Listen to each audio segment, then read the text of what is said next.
We're back on the road towards the May 29 elections, and with less than a month before, just over a month, in fact, before the South Africa goes to the polls, Futurelect believes that civic education plays a pivotal role in combating a lack of information or shortage of information by equipping citizens with knowledge and skills to engage meaningfully in the democratic process.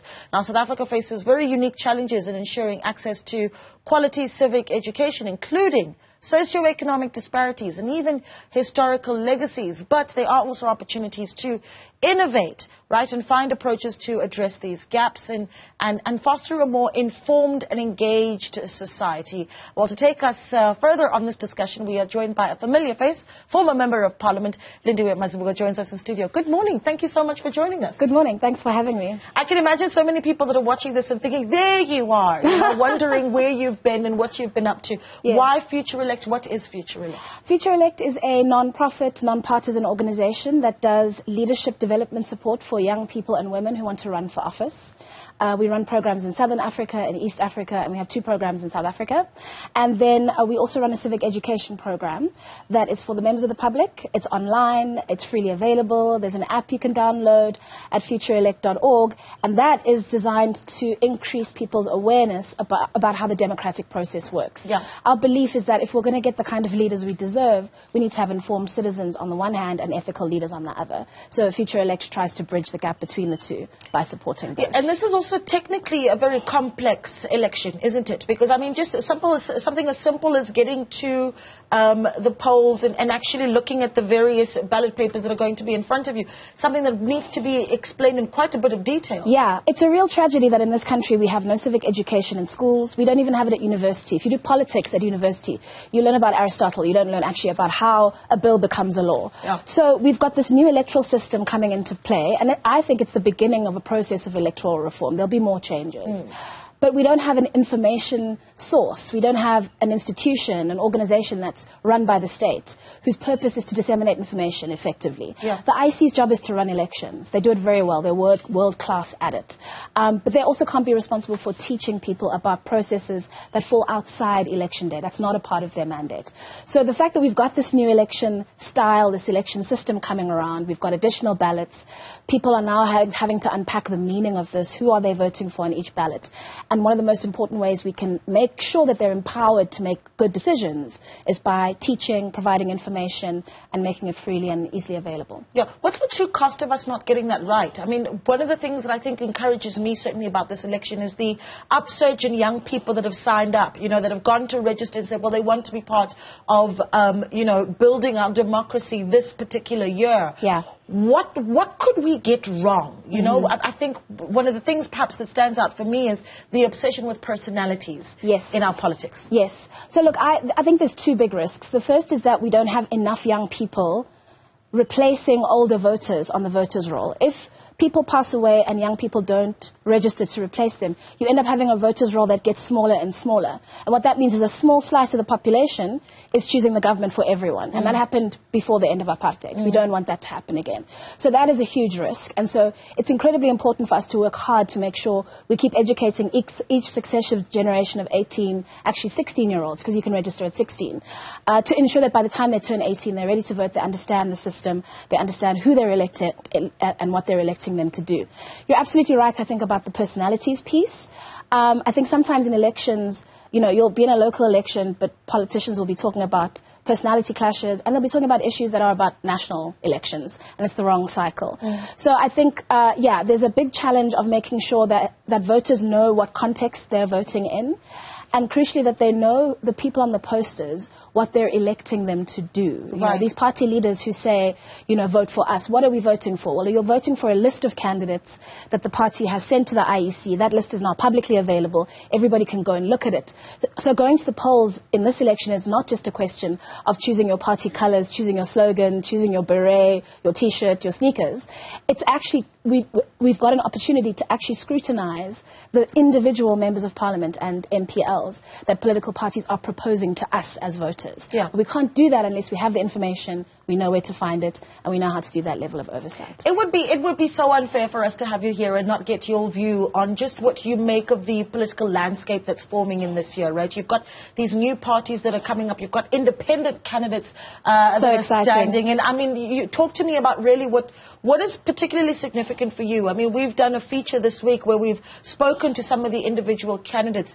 Very interesting personalities, all of them very passionate and well-intentioned. Yeah. And that's something that you can clearly see. Yeah. But have we got the quality of leadership that's necessary that we're offering to the electorate?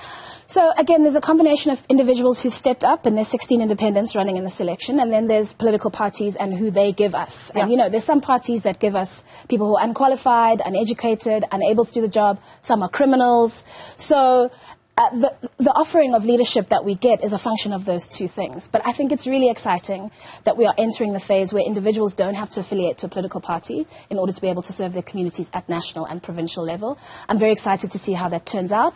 And also how those independents are in Parliament, how they legislate, how they caucus with other parties to help them, you know, get a vote over the line or make decisions. It's going to be very exciting. But I think what's also exciting is the new political parties that are forming. There's a lot of cynicism, I think, from the bigger parties about new political parties because I think it's a threat to them. And that's the nature of competitive democracy. The fact that new parties are forming, people are able to create them, register them, campaign freely and fairly in a democracy is a sign of a vibrant democratic culture. So we're privileged to have that in a global context where democracy is closing down and where even like Western democracies that were considered to be very robust are actually slowly moving towards autocracy. We have new parties forming, we have breakaways forming, we have individuals switching from journalism and business and civil society and going into politics. And I think that's a sign that we have a variety of choices and that we still have the opportunity to build a vibrant democratic culture in South Africa. You don't miss the politics? Of course I miss politics. It's in my blood. But I don't miss working, you know, in 6 different cities on the same day. And I don't miss not seeing my family. And I don't miss, the rigor of the campaign trail, I think, is going to be very hard on all of the guys who are contesting for elections, especially, again, the independents who are doing it on their own. I mean, some of them are part of an independence association, so they've got a little bit of like fraternity, sorority going on there. But ultimately, campaigns are strenuous. They go on for months. You don't sleep. You work 7 days a week. But the best thing about a campaign is you get to meet people. You get to learn how people are suffering, what their hopes are, what their aspirations are. You get to talk to them about how you can make changes on their behalf and appeal to them, again, in that really democratic way to empower you to go into office and support them to change society for the better. You know, one of the things that your former party has been accused of, particularly lately, has been that they're losing that representation that they used to have. I mean, we saw just recently Kumi Ramhoripo, who'd been with the party for many, many years, also resigning from the Democratic Alliance. And this is conversations really that are taking place, I think, in other parties as well, around how important representation is. If you can comment on, you know, whether or not the DA is handling representation right, and whether other parties are doing it correctly as well, particularly from an age point of view. Yeah, I mean, of course I'm happy to comment in my individual capacity because obviously I used to be a leader in that party. Look, I think when a political party, and this is true of all political parties, when it no longer represents you, when it doesn't look like you, sound like you, talk about the issues you care about, you as a voter are less likely to feel as though the individuals that you are being asked to elect are then going to protect your interests, fight for the issues you care about. They're more likely to care about the things that apply to them and to the communities that they come from. And so I think it's possible for me as a black woman to represent white or Indian or colored voters. I think that is absolutely a possibility. But if I'm part of an organization that doesn't have people who look different to me in it, then those voters are going to feel like they're not represented by that organization. They're going to look elsewhere. So people say, you know, it's optics, it's appearances. It's not true.